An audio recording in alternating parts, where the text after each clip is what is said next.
Okay, this is page 3 of our practice test for Chapter 2. Problem number 16 we're not going to do. That's what's called the greatest integer function, and it's a type of piecewise function, but we're going to have that at a later date, not on this test. All right, this is very simple. Name the shape of the graph, name the function. All right, you can look at all your standard function, look at your 3x5 cards, and you should be able to recognize the parent function of that real easy. This is the square root function. No transformations, anything like that. Easy. Give me points.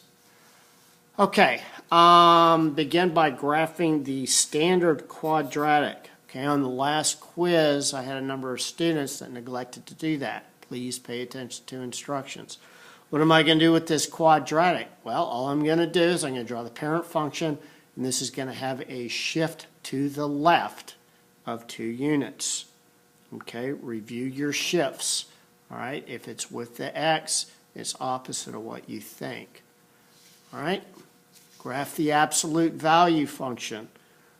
What are you going to do? You're going to shift it to the left 5 units and up 5 units. All right, simple enough. You can always check these in your calculator to make sure they're correct. Go to the table of values. Make sure you've plotted transformed the points correctly.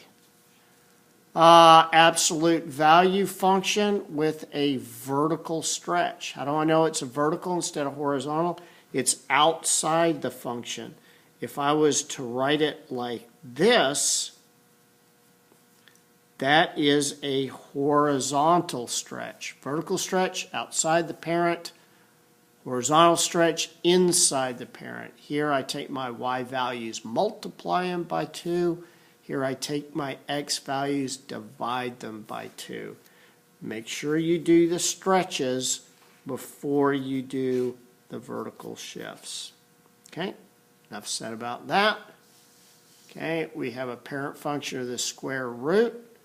It's got a reflection, okay, a reflection about the y.